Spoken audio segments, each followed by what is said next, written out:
Thank you so much for coming today. My name is Spiro Constantine. I'm with Hawaiian Telcom. Welcome to the second annual Small Business Growth Expo, sponsored by Hawaiian Telcom.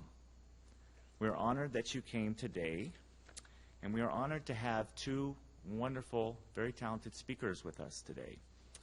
I'd like to introduce these speakers at this time. We have Dave Morris. Dave Morris has been in Hawaii for 14 years. He came here as a Navy brat. He's in the Navy. He served his country. He worked on very technical projects in the IT department for some defense contractors after he worked in the Navy. And he went to HPU, and he ended up with Hawaiian Telcom, where he manages all of our managed services products. So he's our subject matter expert when it comes to security and managed services. The next person I would like to introduce is Marcus Yano. Marcus was born and raised here in Hawaii. He was in the Army. He went to HPU for his undergraduate and his graduate degree. He's had an illustrious career in IT. He was the CIO at Title Guarantee, and he's the current Chief Operating Officer of SystemMetrics. He's here to talk to you about the cloud. At this point in time, I would like to ask our friend Marcus to come up. And then I would also like to mention that today we're going to do a drawing for a $100 Visa gift card, which we'll announce at the end. And then we're also going to validate your parking today after the seminar, okay? All right, at this time, Marcus. Thanks, Spiro. Hi, good morning. So, as Spiro mentioned, my career has been primarily in the IT sector, doing things for businesses. And my background spans from both small businesses, having been an owner of a small business, as well as working for local companies and kind of coming up through that. So today, we're going to talk to you about securing your business success. And really what we're going to talk about is the technology that's involved, right? So, and take a different approach to what you would normally hear in a security seminar or a technology seminar. What we're going to talk to you about is what we believe on the business case, right, of what security is. And it's really about risk management. Risk management is something that you're inherently aware of because you do it every day in everything that you do for your business, right? So I want to thank you for coming out today because I know that as part of a small business, everything that you guys do, you guys wear multiple hats, and time is money, right? So being here, hopefully what we're going to give you today is value for that time, okay? So Dave is going to talk to you about some stories, because we think stories are much better than any slides or statistics or some of those things that you would normally hear in a security presentation, right? And then Dave will go through that, and then I'm going to tell you some tips or show you some things that you can leverage within that sector. Thanks a lot, Marcus. All right, so basically what I want to kind of start with is a couple of case studies. These are really just kind of security, risk management issues that have happened. Some of them you might have heard about, some of them maybe not. Just a couple quick ones that I want to run through, just to kind of set the stage for the discussion about risk management. And then from there, Marcus is going to kind of follow up with some of the specific things that you can do and things that you can implement. First one I want to ask, just real quick, who in the room here is, doing IT stuff? Anybody, or are you guys more, small business owners, small business managers? Just trying to get the feel. Okay, good. That's kind of what I thought. Has anybody heard of this company, Fazio Mechanical? Okay, so Fazio Mechanical is a small business. They've kind of grown up with 70 employees. They were founded in 1988, based out of Pittsburgh, Pennsylvania. They've built it up to $12.5 million in revenue. It's owned by a guy named Ross Fazio. He kind of looks like somebody out of The Sopranos. But he built this company, kind of bootstrapped it all the way up. Some of you guys are probably familiar with that kind of you take the risk, you start building your small business. Anyway, he had a security incident on one of his computers, And what happened really, so there's something called phishing. Have you guys heard of phishing? It's an email attack where somebody sends you an email, and that email is made to look like maybe it's a UPS shipping notification or something like that. But a lot of times you can kind of see these things because they don't look quite right. They've got a link to some strange website that's off in Russia or something like that. These are used to drop malware onto a computer. So once you click on that link is going to take you to a website that is going to download some sort of malware. So you've got to be cautious about those phishing emails. So this started with one of those emails, came to one of his employees. When they downloaded it, the malware that was behind it was a software variant called Citadel. And they're calling this cybercrime as a service because the Citadel software is, you can purchase it. You've got to go on to some, seedy Russian hacker forums in order to find the people that are selling it. But for just under $4,000, you can get a copy of this. And you can pay just like you may run into with some of the IT services or things like that. There's a support subscription that they charge you every year to keep it going. But the way this Citadel Crimeware as a Service software came about, it started with a type of software called Zeus. They took the source code, they vamped it up, they made it more user-friendly. So they took something that already existed and they made it easy to use so that they could sell it out to less sophisticated criminals and folks that are trying to use this crimeware stuff. And it's got all kinds of interesting things in the control panel. So it's got like a search engine built into it, so once they get it installed on your computer, they can kind of look around and see if you've got anything interesting. It reports back to a command and control server, so it basically beacons out periodically, and it just says, hey, I'm here, I'm installed on this computer, what do you want me to do next? Anyway, what happened after that was they stole the credentials for a VPN connection. Anybody here familiar with VPN? It's a virtual private network. Some of you may have used it at other companies. Some of you may have used it in your own company to be able to remotely access your server or anything like that from home. So they VPN'd onto this non-segmented network, and I put a couple asterisks up there because I'm going to come back to that. But what happened next was it dropped a separate version of malware called Black POS. This is another crimeware as a service. You pay for it. It was written by a 17-year-old kid, but it's actually some of the nastiest point-of-sale malware that's out there. And what this did is it went on to the registers and it scraped the credit card numbers from the point-of-sale terminals.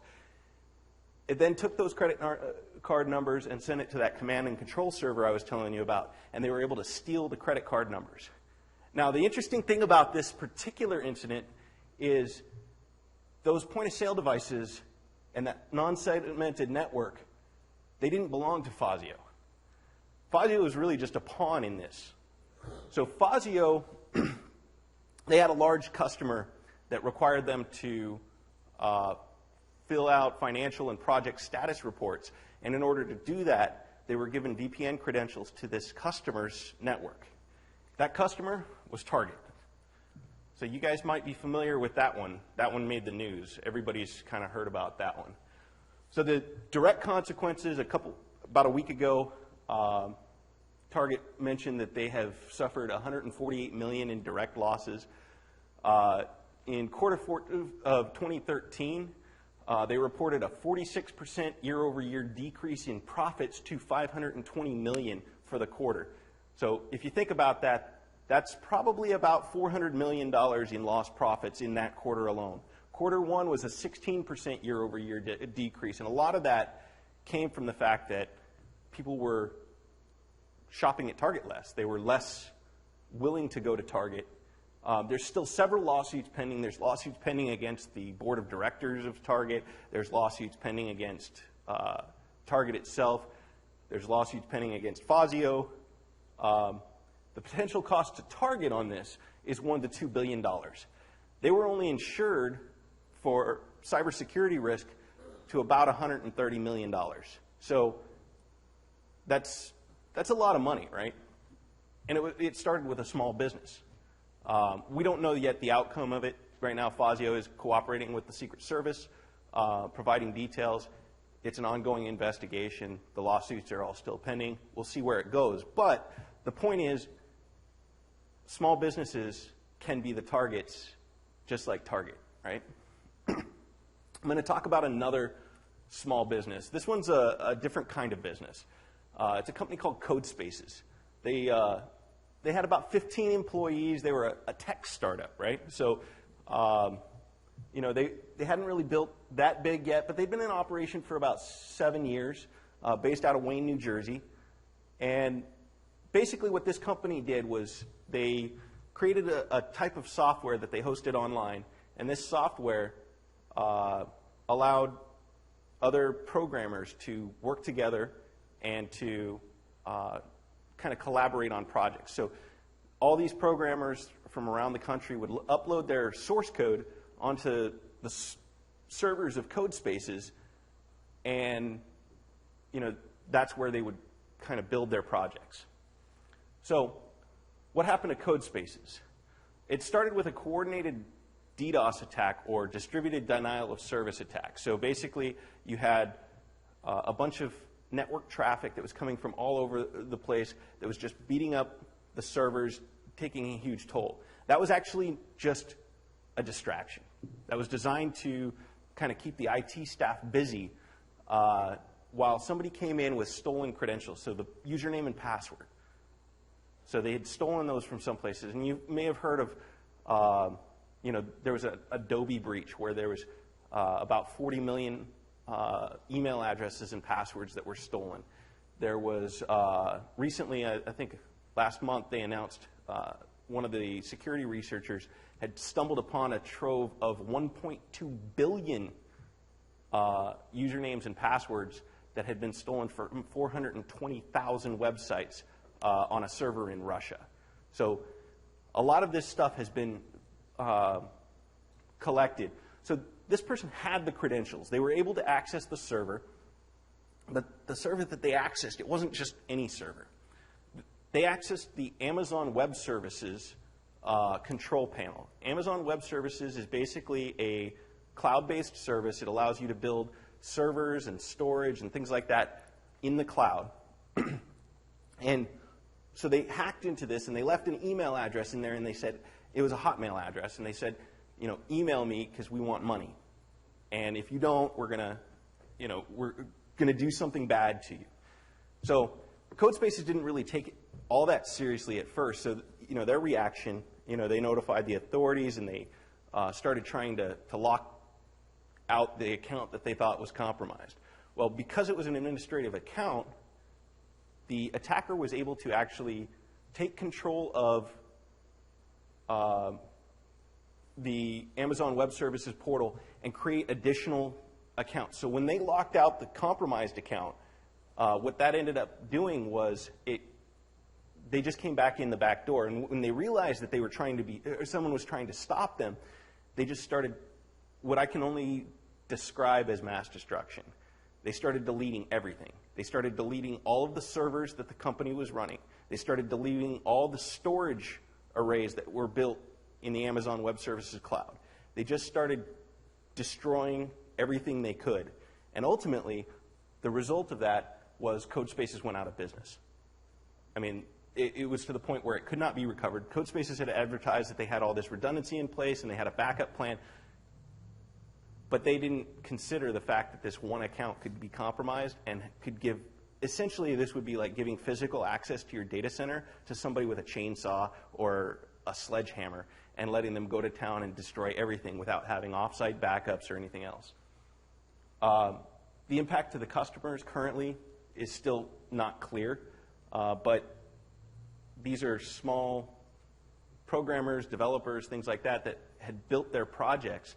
They might have spent months or even years uploading their code so that they could collaborate and work together onto this website, and those could be collateral damage. The point that I'm trying to make here, just to kind of lay the foundation, is that the threats to businesses from a cybersecurity perspective and from a disaster recovery perspective are things that need to be considered. In 2009, President Obama made some remarks from the White House, and basically what his point was is it's not enough for the information technology workforce to understand and appreciate these risks. Every leaders at all levels of government, the private sector, everywhere, need to be able to make business and investment decisions with knowledge of these risks. So the problem here is that cybersecurity and business continuity have always been traditionally looked at as IT issues. They're things that, you know, I'm gonna hire a technical guy, they're gonna deal with it, I don't need to worry about it, I don't need to think about it, my technical folks are gonna take care of this for me, I'm just gonna go on and I'm gonna worry about running the business. I'm not saying you have to become a technical expert. I'm saying that we have to acknowledge the fact that the way we do business today is not the way we did business 30 years ago. We're all reliant on technology to some extent, whether it's just a matter of running emails or whether you're running accounting software or whatever you're running in your business. There is a technology element there, and it has to be considered as an overall risk management component for the business. So rather than worrying about specific types of things, you know, stolen credentials, things like that, you know, I want to think about risk management in general.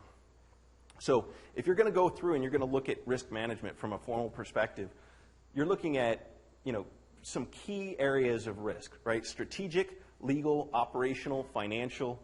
You know, these categories kind of drill down. So strategic is your brand, your reputation, maybe intellectual property and things like that that you've developed within your business. You've got forms, you've got templates, you've got other things that it's taken you time and experience to put together that you're using that give you a competitive advantage in the marketplace. You've got legal risks. So if you're running credit cards or if you have healthcare data or if you have you know, financial data, there are certain, and even if you just have your employees' personal information, you know, your social security number and things like that for payroll, there's certain data that you're required by law to protect. That can result in liability from a compliance standpoint in the case of things like healthcare data or personal information. There's fines and things like that that could come from that. But it could also result in liability. You know, business partners, in the case of Fazio, I'm sure that there's going to be some consequences there. Your customers, if you lose your customers' data, I don't know, you know, how many people have ever had their data lost. I know as a veteran, I received 2 letters in the span of like a month about 5 years ago from the VA because they lost my personal information twice in 2 months. That information gets out there. Today, people have kind of looked at that kind of thing as, you know, oh, that's a hazard. You know, we got to make sure people are aware of it. But as the technology is starting to mature, the things that are coming out, there's national standards that are being set as to what should be in place in terms of security. What that's doing is it's creating a duty of reasonable care. So if you're, you know, working with, you know, your attorneys or whatever, and you're starting to look at, could I be liable for this? Then there's a certain threshold that you need to be aware of, and that requires doing that risk planning up front. You've got your operational risks. So these are the things that are going to disrupt your actual business operations. You know, clearly on the extreme end of that, you got something like Codespaces where their entire operations was halted. But it could be something just a system. What systems are important to me? You know, financial. If you have one of these pieces of malware that goes in and gets access to your bank account and starts doing financial transfers on your behalf to an account over in China, how's that going to affect your financial performance? I mean, if you, even if it's something that you are protected against, are you going to be able to maintain liquidity in order to continue operations in the short term while you try and resolve everything? So really what it comes down to is inventorying the crown jewels of your business. So think about your business, think about what's important to your business, what data or information is important, either from your customer lists, your reports that you've provided to previous customers, any protected data that's required by law to be protected, what's important from an information perspective. And then look at your applications, your accounting software. Do you have specialized point-of-sale software that you use to operate your business day to day? What are the systems that are in place that are required to keep your business running? If you lose those, what happens? Do you stop taking money in?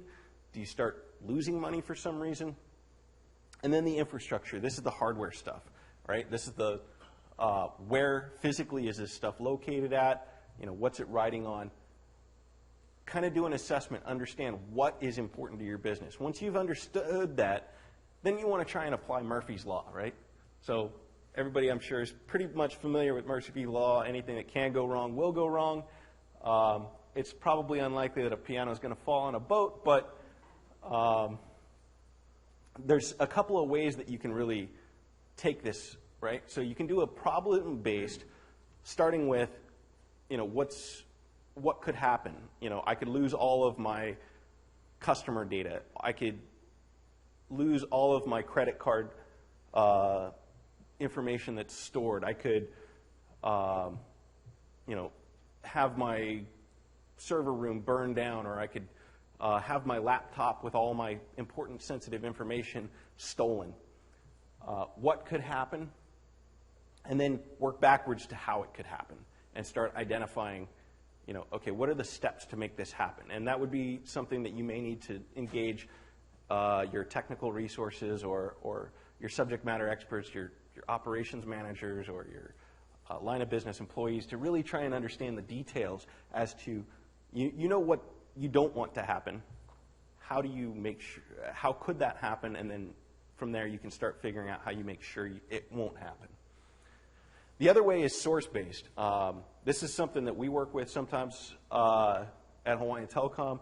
Common risks and taxonomy, going with, okay, we know how things can happen, and so there's a variety of standards out there that you can do a risk assessment, and you can say, okay, do I have a vulnerability in this area? Do I have something that I need to worry about in that area?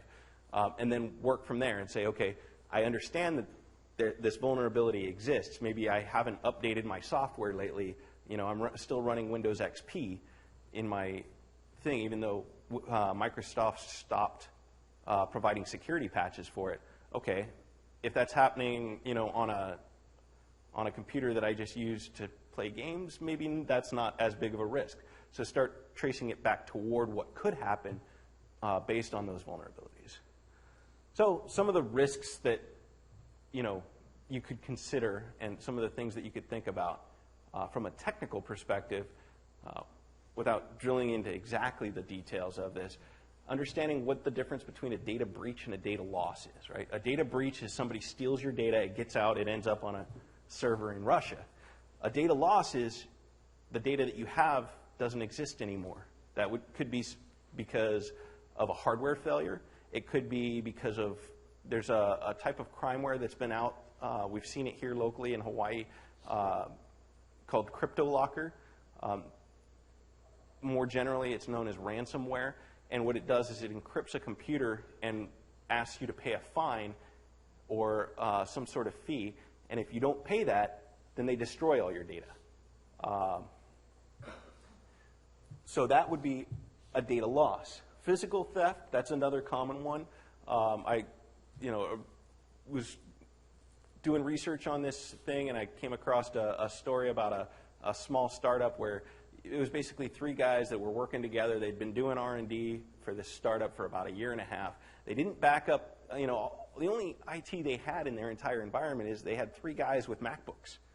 Well, one day they went out for lunch or something like that. Somebody got into their little office and saw three laptops sitting there, and they decided, hey, I'm going to get 3 free MacBooks. So these MacBooks walked out. Well, that's a year and a half worth of R&D across 3 people. So essentially 4.5 man-years worth of effort that was gone. So account hijacking, that's, if somebody gets a hold of your credentials, what could they do? Denial of service, that's an attack that stops you from being able to use the system the way it's intended to be used. API vulnerabilities, that gets kind of technical, but if you start looking at cloud type offerings, one of the things that they have is this concept of an API or application programming interface, which basically allows you to integrate. Maybe I want QuickBooks to talk to some sort of e-commerce site, right? And I'm using online versions of both, and maybe there's a way to work out an interface between the two. I might have to bring in an IT guy to help me set it up. But are those APIs exposed to anything else, or are they designed to be secure? And when we start talking about who to pick, Marcus is going to get into that a little bit.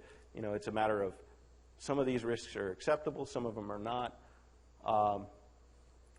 Once you've kind of gone through these different types of risks and tried to understand what could happen, then the next question is what am I going to do about it, right? So, there's common methods of risk analysis that are out there, quantitative and qualitative.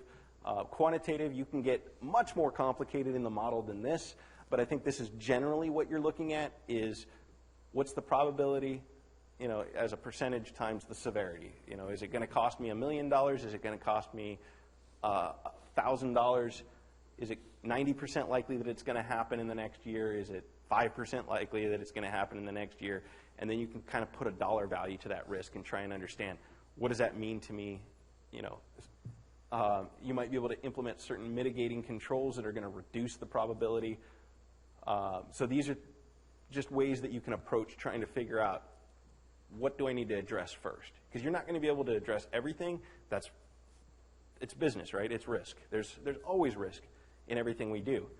Otherwise, nobody would be making money. But the idea is just to try and stack rank these things. Another thing that you can do if you want to be a little bit more off the cuff is a qualitative analysis.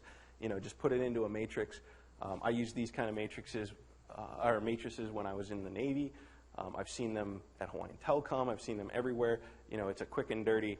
Is this extremely severe? Is it extremely minimal? Is it somewhere in between?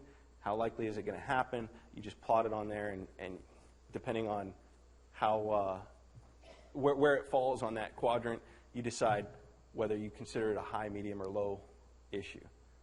So here's some statistics that I found out there that are interesting. There was an Office Depot report in 2014. It was a survey of small business owners. 77% said we have not had a security incident. 10% said we had, and the rest didn't know. The interesting thing about that is there was another survey by PricewaterhouseCoopers that addressed slightly larger businesses. 77% of them said that we did have an incident. We did have some kind of security incident, and that was in the last 12 months. If you match that up with the Verizon data breach report, they indicated that 72% of the incidents that they see are in the SMB space. Those numbers don't add up. So a lot of the research on this and a lot of the things that are out there, kind of looked at this, and the idea is maybe small businesses don't even know that there's a risk out there. Maybe they don't even know that something's happening. And I think that might be very true because we offer a managed security service at Hawaiian Telcom, and we've actually seen customers where the antivirus, the firewall, none of that stops anything. And basically, we continue to see we see things like beaconing out. We see traffic that looks like it's going to shady sites, things like that. Some other numbers, Kaspersky said that in the small, medium business space, an average incident can run up to 82 to 92,000. And the Ponemon Institute said that a data breach, where you're losing protected information that's protected by law, could average $201 per record. So once you have an idea of what the risks are, you got to decide, what am I going to do about it, right? So there's really, if you look at the the risk management literature that's out there, there's really 4 things that you can do. You can accept the risk, which means, hey, I'm just going to live with it. You can avoid the risk, which means I'm not even going to do anything to get into that space. You can mitigate it, which means you can try and reduce the impact of that risk, or you can transfer it, meaning either through outsourcing or insurance, you can have somebody else take that on. With that, I'm going to hand it over to Marcus, and he's going to kind of get into some of the details of, okay, now that I understand the risk, what am I going to do about it? Thanks, Dave. So, as Dave mentioned in this one, right, when we look at it, the acceptance and the avoidance portion of it, that's kind of the general thought process of risk, right? That's the 2 easiest, right? Because either you're going to accept the risk and you're going to say, oh, that's just part of doing business, or that's part of life. That's just something that I have to accept, and you move on. You don't even think about it. The avoidance side of it is something else that people go, maybe I won't make that option that even brings this into play, right? So an example of that is, if you were going to jump off a building and you had a parachute on, right, and one of the risks is that the parachute doesn't open, right? So if you accept the risk, you go, you know what, I need to jump off this building. That's a risk. It may not open. I just got to do it, right? The avoidance goes, you know what, I'm not even going to jump off the building because then it doesn't matter if this parachute doesn't open, right? I avoid the issue completely, okay? Where it gets a little bit more complicated or convoluted is when you start talking about things about mitigation and transfer, right? So, when we look at it, the question that I have to ask you is, what's your plan?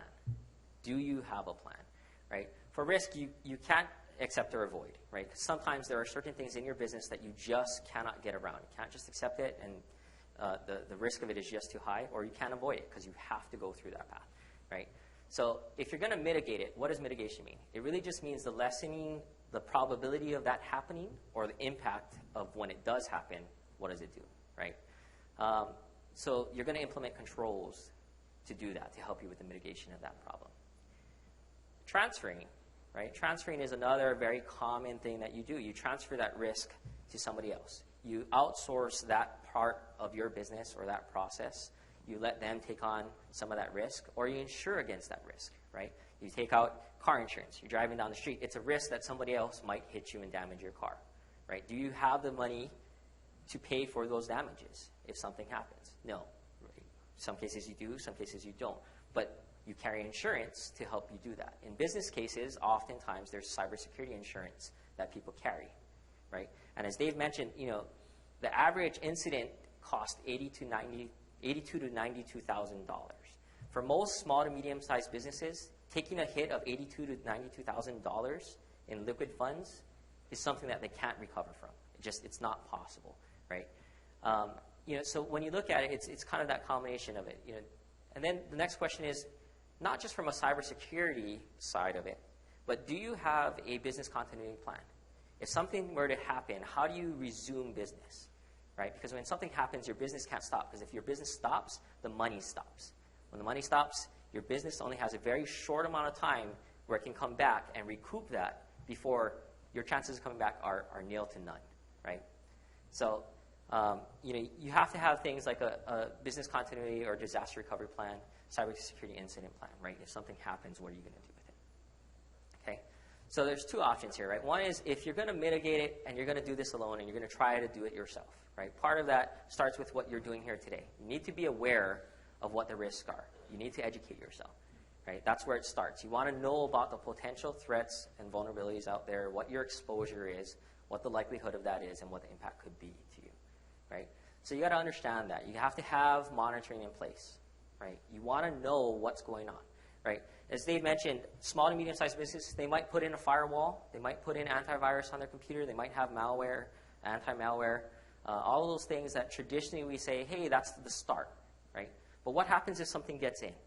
How do you know what it's doing when it gets in, right? How do you know what it's touching, what your actual risk or exposure is to that, right? If you have some type of monitoring in place that's reporting back to you or telling you, hey, this just got changed, and you didn't change it or you didn't knowingly change it, it's a red flag, right? What is it going on? Okay. Controlling access. How many of you have the ability to remotely access your work and do things, right? A couple of you. I'm pretty certain today that's just generally how business is done, right? It's no longer you're stuck within four walls and that's all you ever do, right? We work from home, we work on the road. Half of you are probably working from here right now, right? So you want to make sure that you're controlling access, okay? And we'll talk about that a little bit more. Passwords, absolutely essential, right? As much of a pain as it is to have a difficult password, you need to do it, okay? You have to, okay?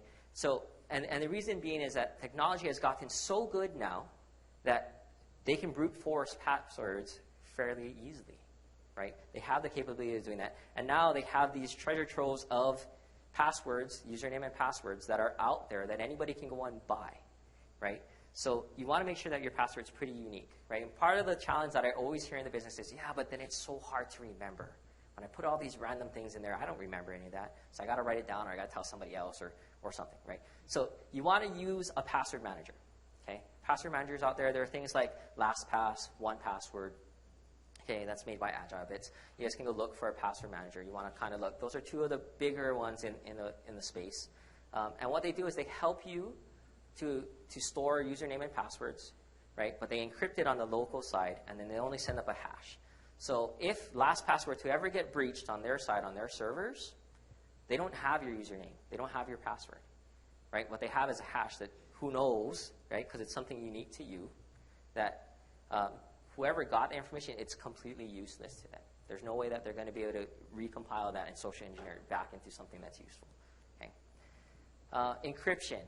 Okay. Encryption, there's two versions of that. There's a client-side encryption where it's done on like your local laptop, right, done on your computer. And then there's a server-side encryption. So if you're storing things in the cloud, and we'll talk about that a little bit more, you want to make sure that they're encrypting it wherever it's at rest, right? You also want to encrypt it in transit, right? So you want to use secure connections. That's like when you go to like your bank's website, right? It has that HTTPS. And you want to make sure you're doing that because when you're transmitting, that means it's encrypted in transit, right? Back up your data, okay? Make sure that you are doing a backup. However you do it, whether it's onto a thumb drive, onto an external hard drive, right? If you're backing up to Dropbox or the cloud or some enterprise solution, back up your data. Because for most of us, right, we don't realize that the data that we're collecting, without it, imagine if you had no way of knowing who owed you money. If your AR side of the house just disappeared, what would you do? Do you really know? What if you had no idea what inventory you had, right? Or customer appointments, right? If you didn't know all of that, what would your business do? Okay. Keep your systems up to date. Okay. Dave talked about that. Running a Windows XP machine that no longer has patch updates. Probably not a good idea to run your accounting software on a machine like that, right? But if you are going to run it on a machine, right, you want to make sure that you're keeping it up to date. Those patches, it's almost like that 80-20 rule, right? Those patches are designed by the manufacturers to release the most common vulnerabilities and patch them, keep you protected, right? So keep those Windows updates, do your Mac updates, make sure that it's up to date. Make sure your antivirus is up to date, your malware, right? Whatever it might be, your anti-malware is up to date, okay? Because, you know, I heard this once from Glenn Frew of Leadership Works, right? And I think it actually applies in this case. He said, systems make it possible, people make it happen, right? What we're going to talk to you about is there are a ton of systems out there. There are a ton of controls and systems and processes and options out there. But it starts with people and it ends with people, right? So it starts with you and it ends with you. It's about the vested interest that you have in protecting your business and growing that business, okay? So what are your limits, okay? Do you have the resources needed to carry out your plan? Once you have that plan, do you have what it takes? Do you have the staff?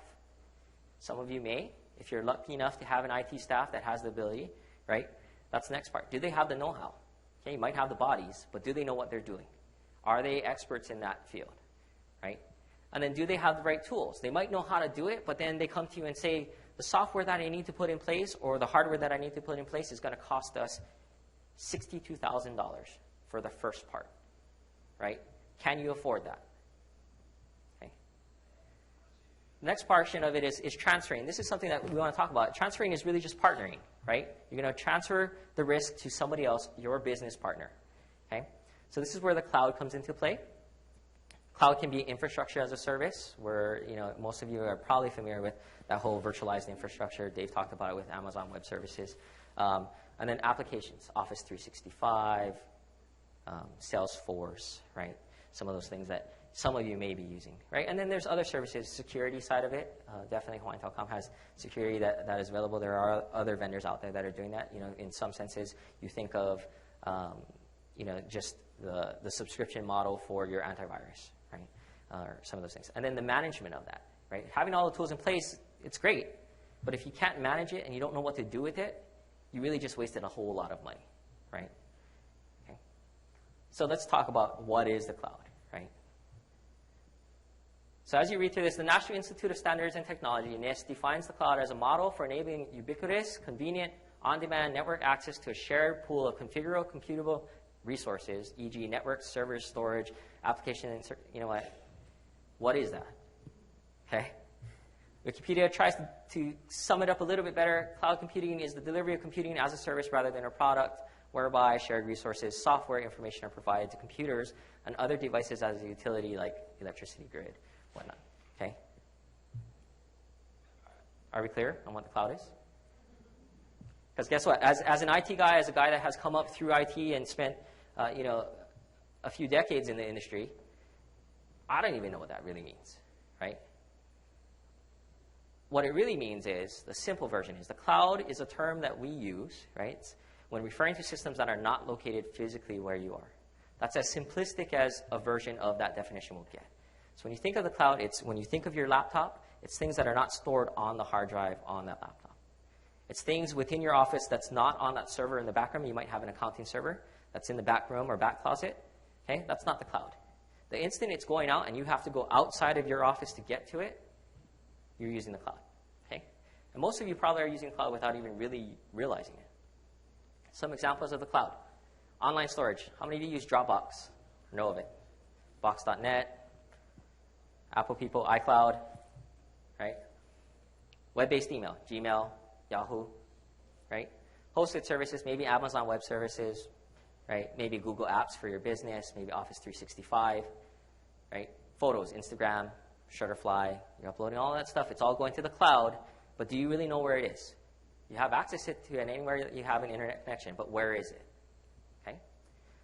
So going to the cloud, the benefit to it is that you get enterprise redundancy on a small to medium-sized business budget, right? So we like to talk about you get enterprise grade or level solutions for a small to medium-sized business budget, right?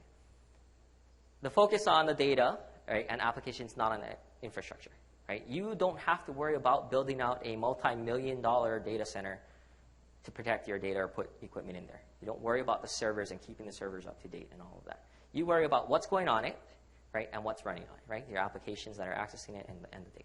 Okay?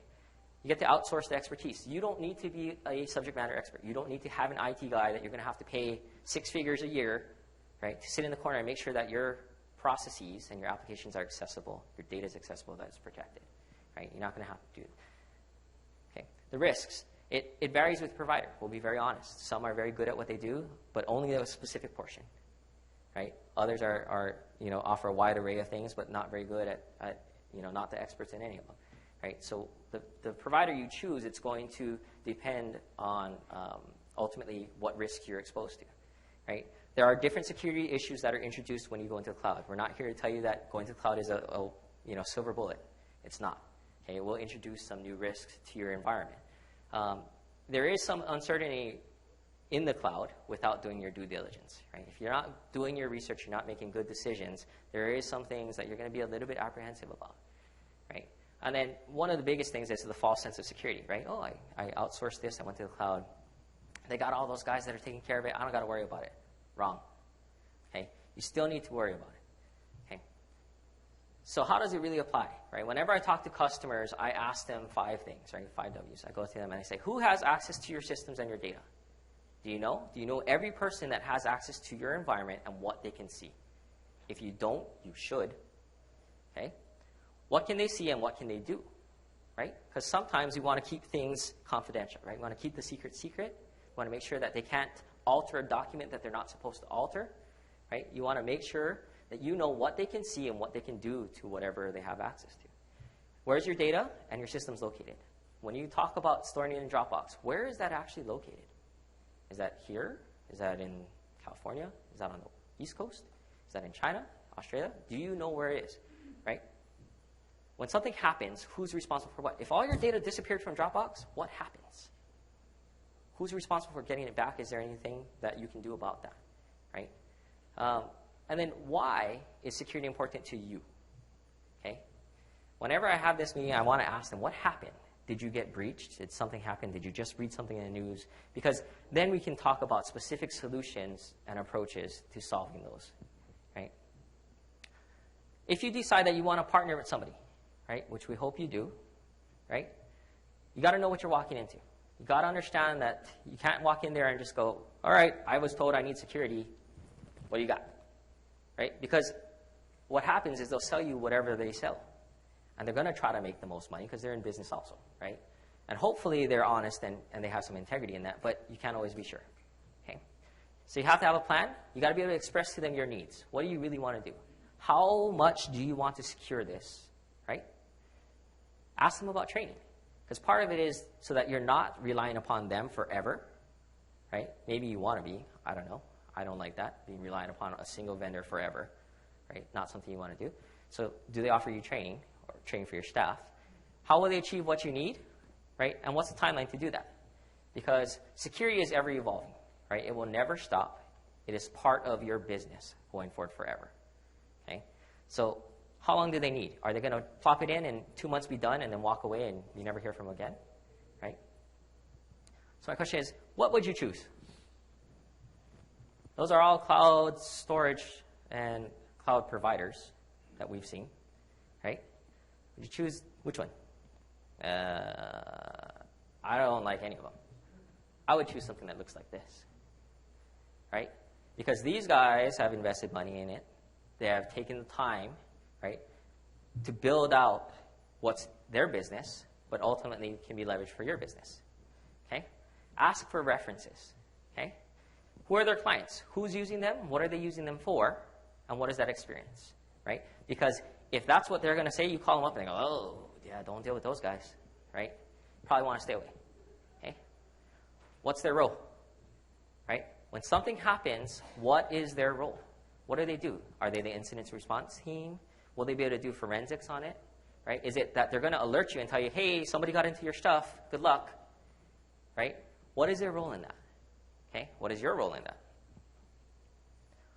How involved are they in the community, right? Because security is always changing. You want to make sure that you have someone that didn't just pick up a book, read it, contact a reseller or a vendor and say, I want to sell your product, right? And then, voila, I'm a security guy now, okay? Are they out there? Are they living and breathing it, right? Do they participate in the community? Are they going to the conferences? Are they educated, okay?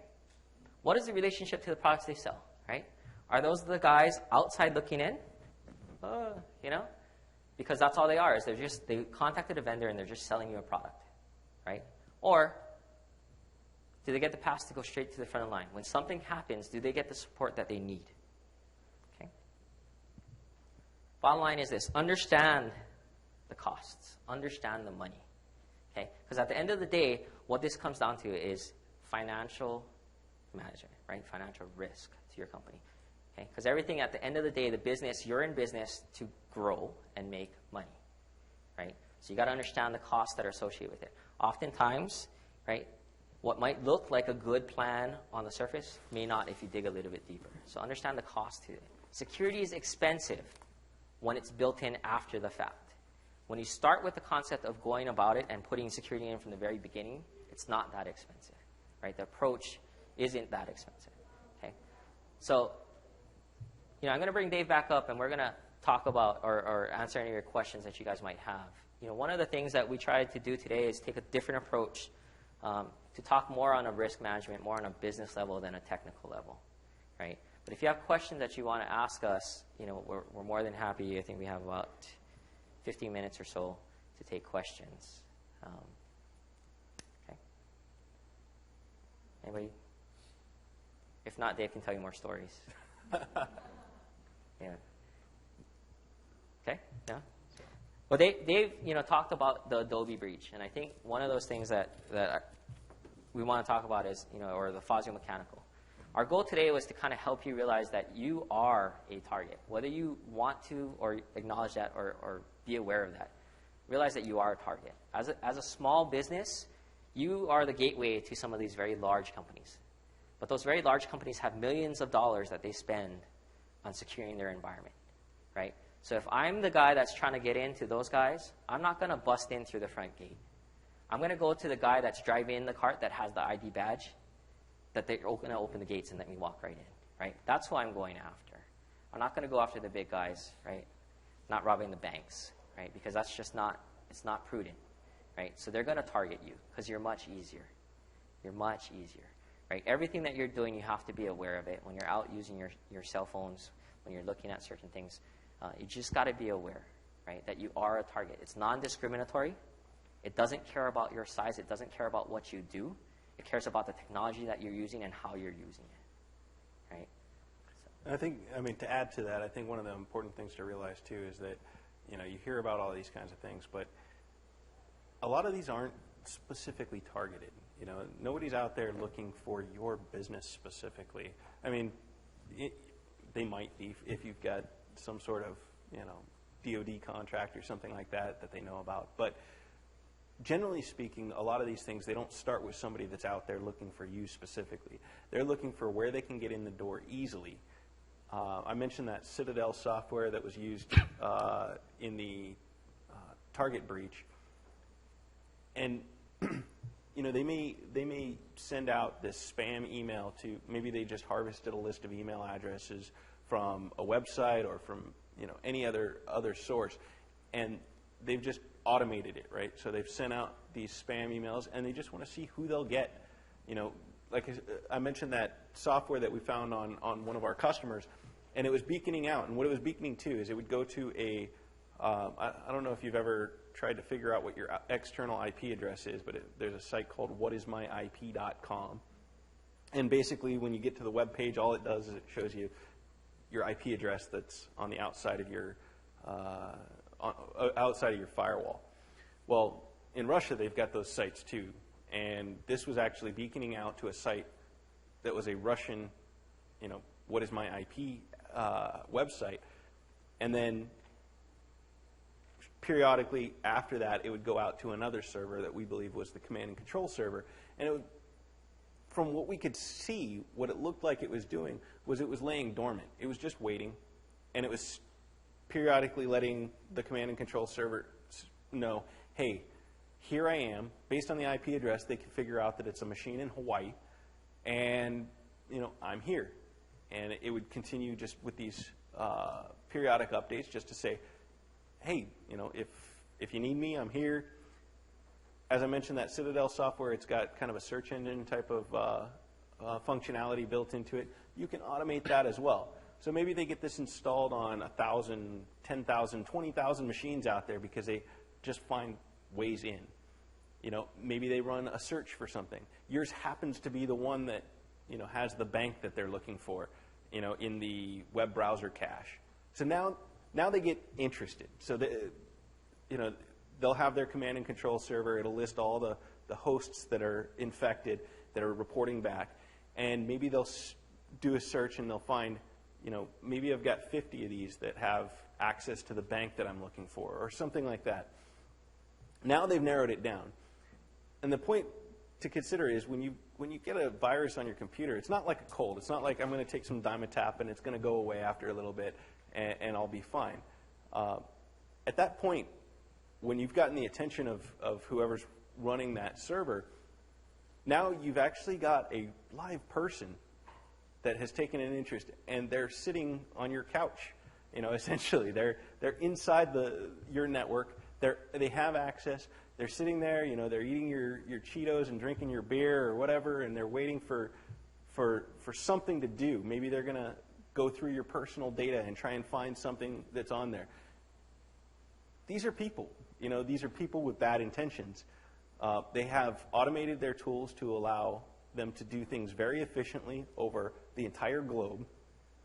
And, you know, you need to be concerned about what are they doing. You know, if I see an antivirus thing that says, hey, you know, we found this software, it's been quarantined, you know, my question is always, what did that thing do? And I'll go and I'll look up, you know, I mean, that's just my background or whatever, but I'll go up and I'll look for that variant and try and understand what is it trying to do. Is this a ransomware type of software? Is this something that's harvesting data? There's something called a keylogger that basically, I mean, the name pretty much says it all. As you type on your keyboard, it logs that information, and then it sends it up. So if, I type in, I bank with USAA. So if I type in, www.usaa.com, and then a few minutes later I type in my username, and then I type in my password, it's logging all that stuff. That gets sent up to the command and control server, and now they know what website I went to and what credentials I used to log in. And that's actually just taking signals off the keyboard. So it's not even to the website. It's not even to anything that's encrypted yet. This is just simple, basic stuff. So, I mean, that kind of stuff's out there. I don't know. I mean, is there any questions? I mean, we can go technical. We can go war stories. We can go anywhere you want. If not, I think what we'll do is we'll wrap it up. And the one thought I want to leave you guys on before we bring Spiro up to do that drawing on that gift card is, our goal here is in the education side of it, right? Helping you to be a little bit more aware and cognizant of what's out there. Because the last thing we want is we want Hawaii on the map, but we don't want Hawaii on the map because one of you guys ended up being the next Fazio Mechanical, right? Because you've worked too hard to get to where you are to build your business, to let one thing, one email, one click, take it all away, right? So we just want you to understand that we know what it takes. We know what it takes to be successful in business, right? Especially Hawaii. Hawaii is the small business capital of the world, right? And we want you to be successful in that and not worry about some of this stuff, right? So find a way to bring somebody else in or help you so that you can focus on your business and your business growth and what you do, and not worry about some of this. But you still have to be aware of it because it's still your concern. It's still your problem. They might be responsible for it, but you're accountable for it, okay?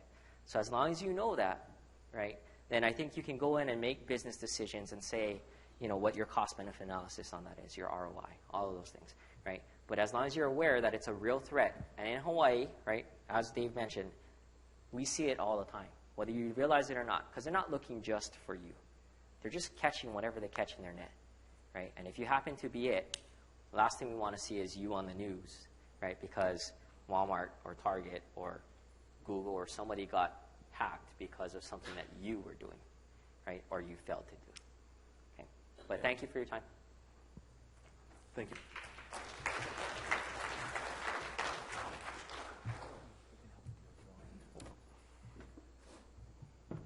Thank you, Dave. Thank you, Marcus. And thank you all for coming again today. So we're going to do the drawing for a $100 Visa gift card. But don't forget, everyone's a winner here today. After the seminar, please drop by the back of the room there, and we'll validate your parking as well. All right. So, Marcus, if you'll do the honor. Okay. Heidi Ho. Hi, Heidi. All right. Congratulations. We also ask you to visit our booth at the Expo today, the Hawaiian Telcom booth, and then at 11 o'clock, be back here, and we have a wonderful speaker, Tara Kumans, with the topic, Make It Click, and she's going to talk to you about how to use social media and get your customers actually click and make a sale. Thank you so much for coming.